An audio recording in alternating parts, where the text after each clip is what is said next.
Okay, year 12 students. Hi, Tutu. We are looking ahead to next year. Now, this will give us some indication of, we just had 130 A-level biologists in their exams because they have their exams this week. And we'll see how many year 12 students we get. Those of you that are here, especially live or even watching the recording, you have a big advantage because you have 12 months. Now, if you had like the mindset of a year 13 right now, then if we can channel a little bit of our future year 13, when we can apply that to ourselves now, it gives us a massive advantage, huge advantage when it comes to sort of tackling the next 12 months and getting our target grade, which essentially is what it's all about. Hi, Khadija, can you pull up, where is my chat gone? My chat, having relaunched Zoom. Okay. Khadija, what's your target grade for biology for next year?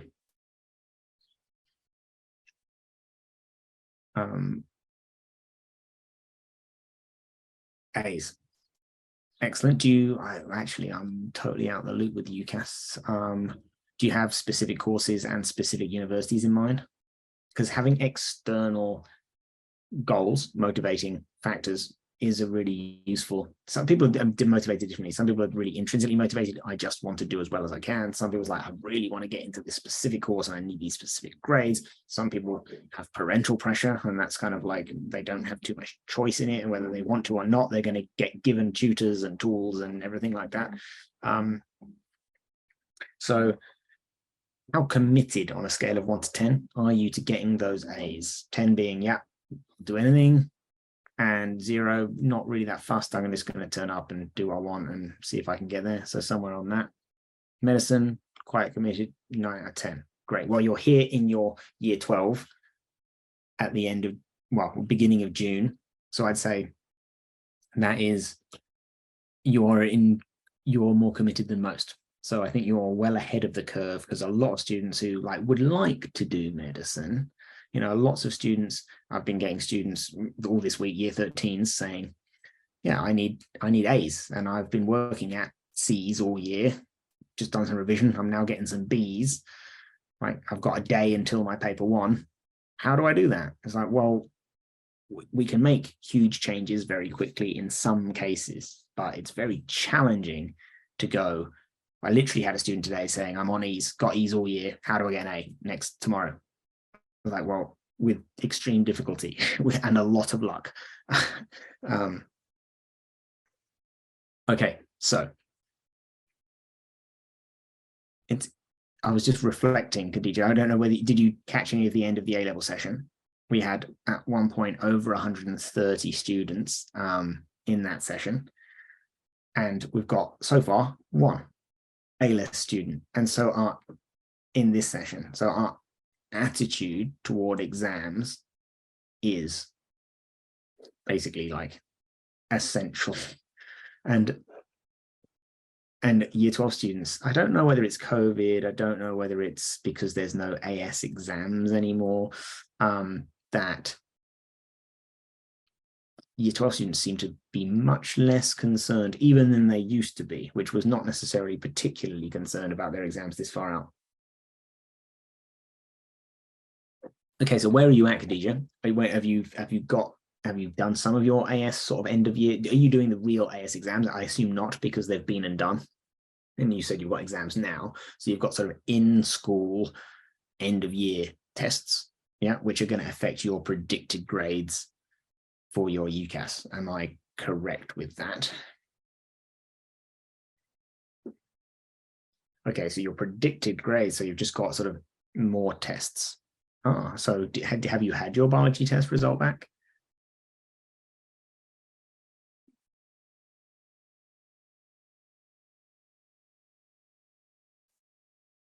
Okay, well, I always like to know these things. If you want to share that with me in the course, then that would be great. It's always nice to know how students are getting on. Okay, well, let me show you sort of the blueprint that I have in mind for, in fact, there's a bit of, I'm going to call it a mistake on there. It's this document. And have you seen this before, Khadija? This is a document that I've built with some of my biologists over the years. It's called How to Get Your Target Grade. Have you seen this before? Okay. This gives us like an overview schematic of the 2 years of A-level biology. My mistake, my missing piece on here is that I actually didn't include anything for July and August of year 12. Obviously, year 13's done. No need to go on. We actually have, obviously, 52 weeks to the day. It's exactly 1 year until your paper 1, plus or minus a couple of days, because we actually, if it's the same day, this day next year, it's tomorrow in next year. So how do we use that time well? Well, actually about 25% of your time between now and your final real exams in A-level is between now and September. So I've missed off a huge chunk of your available time in order to achieve what we want to achieve, because we're very goal and exam oriented here. So that is something I'm going to modify to this. This is version 1.2 of this document. Version 1.3 is just coming up fairly soon. I'm not suggesting that we have to work like a slave all summer in order to get our target grade, but you can get the way that grade boundaries work. Again, the last cohort, last year 13s, obsessed by target grades. Is it going to be a difficult paper? Is it going to be an easy paper? The grade boundary is going to be high. The grade boundary is going to be low. Honestly, it doesn't matter. If it's a difficult paper, the grade boundaries go down. If it's an easy paper, the grade boundaries go up. What does matter? What does matter is on that bell-shaped curve, roughly bell-shaped curve, is where on the curve are you? You are basically in a fight against all the other students in your year doing biology, doing your exam board, to get as high up that bell-shaped curve as possible. Where you sit on the distribution determines your grade, not how many marks you get. Does that make sense, Khadija? Because a lot of students don't understand that. They can't wrap their head around the fact that on one paper, they might get 57% and get an A star, and on another paper, they might get 62% and they might get an A. Because that's the difficulty of the paper determines the band. It's like, well, if the mean mark was whatever, if you're getting that much better than the mean mark, then that's kind of where your grade is at. Okay, so what I'm going at here is essentially we can use our time over the summer to get a 25% head start on even the medics, even the people who are pushing for A's and A stars generally do nothing over the summer. Now, that was what I did, and it probably wasn't the best strategy, but those who are really dedicated can use this time. What do you think might be a sensible use of time between now and starting September next year? Oh, wonderful. Okay, so the TT study planner. So we can, we've basically got two major options. We've got so you've got the learning plan here, this one. I can open that one up. This is give us a bit of an opportunity to sort of explore. Well, we're actually in the wrong term right now, I guess. So if we look at it in terms of weekly, if you did it weekly, there's not that many videos to watch in a week in order to complete everything by the end of March. And then we've also got some suggested topic revision and AS past papers. Let's actually come back to this. I think this is more useful as an overview here. We've got three phases to the learning journey. Essentially, we've got learning new content, which is fresh. Obviously, that requires us putting information into our head. We can't do active recall on learning stuff because we haven't learned it yet. It's got to go in before we can try and pull it out. So this is going to be the videos, writing template notes, using the color coding system, updating our traffic lights so that if we find something difficult, we can come back to it later. We can use the quizzes. We can ask questions if we get stuck on things. We've got learning that new content. Now, we've had students do this in the past, basically watch all of the TT videos and write their template notes between now and September. Now, it's about, for the A level, Which exam would you do, Khadija? UOCR? UAQA? AQA? It's broadly the same for all the exam boards. It's about 20 hours worth of video, which maybe, let's say you double that by the time you take notes. So let's say roughly 40 hours worth of work to watch the videos and write the notes for the entire A level. So that, would it be feasible, do you think, to do 40 hours between June, July, and August? That's less than, what's that? That's 13 hours a month, something like that. Now, some people might be watching this thing and no way is that realistic. I don't want to do that much work for biology between now and September, and maybe your school or college is giving you some work to do as well. But essentially, one option is that we can get ahead with year 13 content. And the other really important one is that we consolidate our AS knowledge. And these are the two major strands that we need to be in place by the end of next year. You can see here at the end of March, we've got this slightly thicker line. And that's the line at which this pale yellow, this learning new content, ends. So our strong recommendation is that you complete learning the content for the first time at least by the end of March. If not earlier, great. But I mean, no later than the end of March. Now, if you ask your teachers, in fact, this is going to be a little piece of homework for you, Khadija. When does their scheme of work, which is their plan for next year, when do they plan to finish teaching the content? And then ask them, when did they finish teaching the content for this year's year 13s? Because not everything always goes to plan, right? So those two questions: when does the scheme of work have you planned to finish? And then when did you finish this year? If they give you any date in April, May, or June, Easter's early next year, so they might say Easter, which is basically beginning of March, end of March year, which is fine. If they give you any date in here, then we've got to be responsible for learning whatever that is ourselves before then. So we can use TT to watch the videos, write the notes, and ask questions, do the quizzes. You can ask me, come to the live classes, whatever it is that we need to do to basically make sure that we are not learning stuff for the first time in these months, because we need to be doing full past paper practice at that point, because the exams, learning the content is one building block of the exam. It is by no means everything. I could give you perfect knowledge, you could still get a B. If your exam technique isn't very good, if your exam skills are not very good, if you don't know how to approach the papers, if your timing isn't great and you don't finish in time, we can totally have perfect knowledge and not do very well. It's totally possible. So it's really important that ultimately the exam, your grade, is determined by your marks.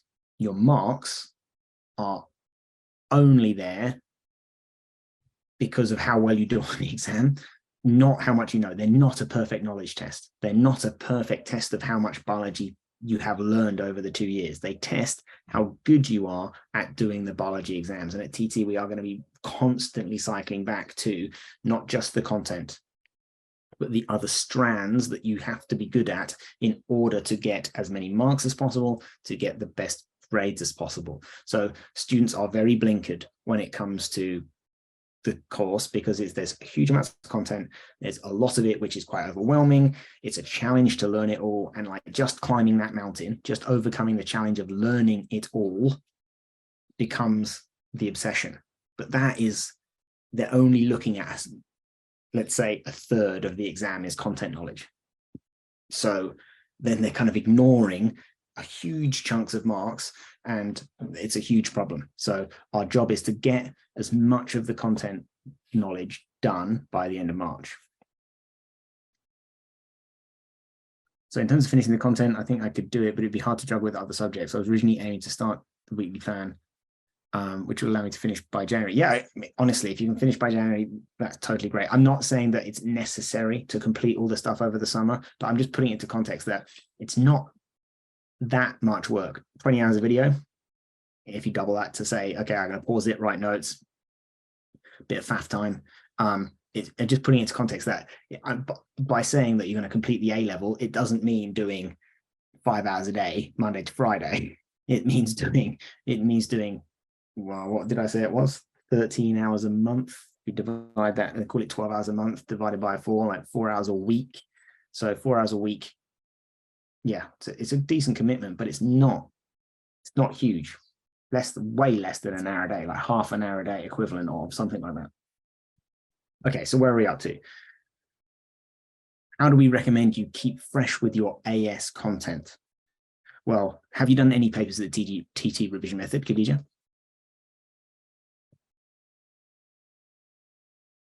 And then, like, it might be no.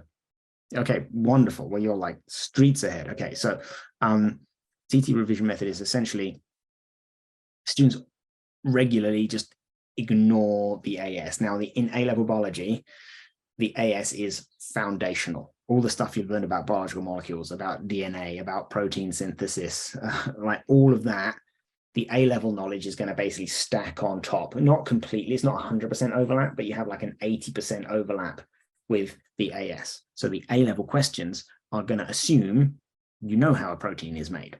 And they might say, well, okay, this change happens over here. What impact does that have over there? And it assumes fairly complete AS knowledge. Hi to the two of you just joined. Kian and Mataza, welcome. We're basically looking at how we can use our time between now and this time next year. Literally A-level paper 1 is tomorrow for year 13s. So you year 12s have pretty much exactly 12 months to be exam ready. And I'm going to share some of the mistakes that the year 13s always make and how we can avoid making them, and look at how we can plan our year to get a head start on everyone else, which basically gives us a massive bonus towards getting marks and getting grades. Again, this is for year 12s. Yes, the year 13 session I just finished at 6:30. It was 5:30 to 6:30. Are you year 13, Kian? I'm going to post, I'll show you where I can post the recording. It will be on the TT Lives page. I'm going to add a button to the TT Lives page. Am I sharing my screen right now? Are you seeing, you're seeing this, aren't you? Yeah. Well, I'm not getting, I'm just going to double check that it's on the TT Lives page. It will take a bit to process. So when I finish this, I'll check if it's finished processing. I'm going to add a button to here. So there'll be a 4th button, and it's it will be there. It will just be the Zoom link, Zoom recording, so the chat won't play automatically, that kind of stuff. But we don't have time to edit it and turn it around by tomorrow. So good luck with that. Let's just rewind just a second. We've got okay. Major issues year 13s make: not keeping on top of the AS content. Now, this can be really challenging, but you can see in our year 13 learning plan, Khadija, we have using the TT revision method on AS papers throughout the year. So in the beginning, we give you sort of a couple of weeks to do a paper, and then we then move on. But as we go through the year, we're going to give you less time to do a paper. We're going to sort of essentially build up the amount of AS papers that we're doing. These are going to be multi-topic. That's how the exams are, right? The AS papers are going to test you on different skills, but the benefit of doing this, you're improving your exam technique, you're improving your exam skills, and you're improving your content knowledge. Well, you might discover, oh, I've got massive gaps here. I don't remember immune system very well. I don't remember meiosis very well, or I'm struggling I can kind of know the details, but I can't answer application questions on it. And then we need to obviously go deeper. We're exposing those gaps throughout the year. And then we might involve going back and touching up, reminding ourselves, but that's exactly the point of doing it. So we have roughly 25% of our time-ish for sort of this consolidation. Now, that also goes a little bit for if we just do our first A-level topic here, let's say you're doing photosynthesis or respiration here, if you never touch photosynthesis or respiration again until you get to here, you will have forgotten quite a lot of it. So I guess this really is AS papers, as well as a little bit of recycling and touching back and spiraling back to some A-level topics. So essentially building the habit for revision into your weekly schedule. Does that make sense? And that, because where most students are at right now is that they didn't do this, and then this just becomes, well, we're at the beginning of June. Most of them have just finished going through the spec. They've only done content stuff. They haven't done much past paper stuff, and it's stressful because they're now beginning to realize that, oh, I know stuff, but that stuff doesn't translate into marks very well. Let me just go back to my notes because I've just been rambling so far. Okay, so we work backwards from this time next year. Where do we want to be? Well, my analogy is we have May half term. Is the A-level exams for biology always begin the week after May half term. It's just one of the rules. It just will be the same next year as well. So by the end of May half term, we basically, the analogy that we like to use is like would you prefer the World Cup football or the World Cup for rugby or the Olympics as an analogy? Let's say the Olympics is a nice one. Rich used the example the other day of doing a decathlon, because these are like multi-topic kind of events. And certainly with your A-levels, you've got different subjects, biology, chemistry, maths, whatever your subjects are. So let's pretend we're doing the decathlon, right? When the opening ceremony of the Olympics, how much training? Okay, so if you're going in to do, I'm trying to think of the wording of the analogy. Let's say you're going to the decathlon, the opening ceremony of the Olympics happens. Like, you want to be ready for all 10 of your events, right? You don't want to be in a position where, oh, I haven't done any high jump practice yet. Best get some high jump practice in after the Olympics opening ceremony. You want, before the tournament begins, before the first paper starts, you want to be relatively well polished for paper 1, for paper 2, and for paper 3. Absolute classic example or classic mistake is paper 1 is first. Just going to focus on paper 1. It's the scariest. It's what's coming at me. It's immediately in my headlights. But then once the exams actually begin, lots of students have 2 exams in a day. You do a morning exam and afternoon exam, you're knackered. You then, the next day, you've got another exam. Then like time for revision, once the exams actually begin, it does exist, but that's bonus time. You want to leave May half term exam fit for all the papers. That's why when we're doing A-level paper practice, we do a paper 1, a paper 2, and then a paper 3. We do all the papers that we possibly can. Now, Khadija, for AQA, you're actually in a quite a lucky position that AQA A-level paper 1 only examines the AS stuff. So it's a bit more challenging. There's a few extra math skills thrown in, but you can actually use the AS papers. And you could attempt an A-level paper 1 right now. There might be the odd A-level math skill that you can't do, but basically everything in there you can do. They are more difficult because there's more AO2, more application, less factual recall. Aside from that, the papers are highly, highly similar. So we want to be using May half term, lots of papers, fine-tuning ourselves. Ideally, you want to have, how many papers would you like to have done between now and starting your exams? AQA papers in a perfect world. All of them. Yeah, 100 would be lovely if we can. Brilliant. Like essentially every new spec AQA paper, ideally you're going to be doing all the AS ones throughout the year to recap and consolidate and fine-tune your AS knowledge, and then all of the A-level ones as soon as you're ready, which might be paper 1s in January, and then introducing a few paper 2s. It's totally fine to take on a paper 2 before you finish the spec. You might get some questions you can't do. Fine, skip over them. But the biggest mistake I think students make is delaying starting papers. Well, you've already started papers, so you're ahead of the game, but do not put off, oh, I'm not ready yet for the exams. I don't feel ready to take on the exams. That's not ideal. Take on a paper, attack it like a shot to nothing. Like, I'm going to get 20% here. That's okay. I've only learned 20% of the course. I'm just going to attack those 20% of the marks. That is exactly the right way to use the exam papers. Hi, Jemana. What year are you in, Jemana? Pull up the chat and let me know. This is a session targeted at year 12s, looking to plan and target our revision for the year ahead. Okay, Jemana, I'm going to throw up the recording in a little bit. I'll show you again, just to let you know, because I know your exam is tomorrow. Oh, Layla as well. Ronnie's digest of paper 1. Yeah, or maths paper 1. Detox, is that what you're here for?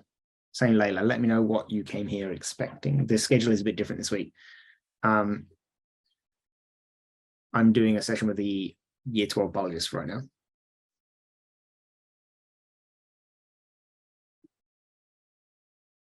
Oh, did she? Did she?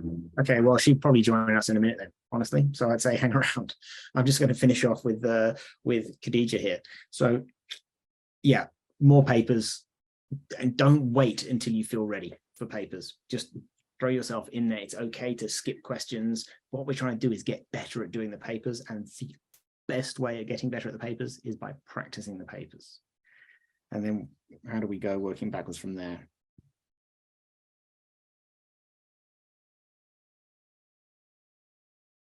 Yeah, our priorities, which I'm drilling with our year 13s right now, is exam technique first priority. Exam technique most important, because it's universally useful. On every single paper you get more marks for exam technique. We then have exam skills, graph skills, evaluation questions, things which students don't think of as skills. We've got the math skills, the practical skills. Hi, Ronnie. Hi. Apologies, biology people. I said to maths people that I would see them at 7 o'clock to help them with something. They told me that, yeah. Yeah, so if maths people pop in, we've already got quite a few. Hi, maths people, sorry. We'll do when Rich is finished. Yeah, I'm just going to tie things off here. Sure. So otherwise we can start at 8:30 or 8. No, I think we won't be long. I was just going to review that in terms of the order of priorities of things for us for next year, that students always obsess about the content because that's the bit that you try to learn at school, and trying to fill that like content knowledge till it gets to 100% and pursue perfect knowledge in sort of at the expense of, like Ali will tell you, he's one of my A-level biologists, at the expense of learning all the other components that go towards getting all the other components that make you get marks on the exam. Like, the content is essential, but it's our job to get that done as early as possible so that we can then sort of holistically attack the exam, because the exam determines our grade and all the marks are equally important. Getting a mark for understanding a graph, or getting a mark for we may as well target the easy marks first as well, which are those repetitive things which are the same every single year. Like when I see some questions, I'll be like, I know that I know this. I know that I'm getting at least 5 out of 6 here. I might not get 6 out of 6, but there are many questions where you can be in that position for. And if you only do content, you'll never get there. Basically, it's impossible to get there by just learning content. Khadija, do you have any sort of final questions about how to use your time? So I'd say summary, using your time between now and September and not just going into complete holiday mode. Ask some of the year 13s who have just joined us, like, what are some tips for your year 12 former self? And you can just let that be known to some of those year 12 students who have exactly 12 months until their biology exam. Not doing some stuff in the summer. Yeah. And again, we're not saying 12 hours a day, every day, slave driver type stuff, but making sure that you get a head start on everyone else. Basically, as I said, your grade is determined by where you sit in the bell curve. You can get a massive advantage on everyone else by being prepared for next year, making sure you've finished learning the content by the end of March at the latest, if at all possible earlier. And with TT, there's absolutely no reason why that can't be end of February, end of January, by Christmas. And then don't delay doing exams. Yeah, so like, do more papers you do, the better your grade will be. And you can use your AS papers to do AS topic revision and AS skills revision and AS exam technique revision throughout the year by just doing one paper. You can do half a paper a week throughout next year. You'll be like leagues away. Yeah, past papers. More essentially, that is the best metric. The more papers you do, the better your grade will be.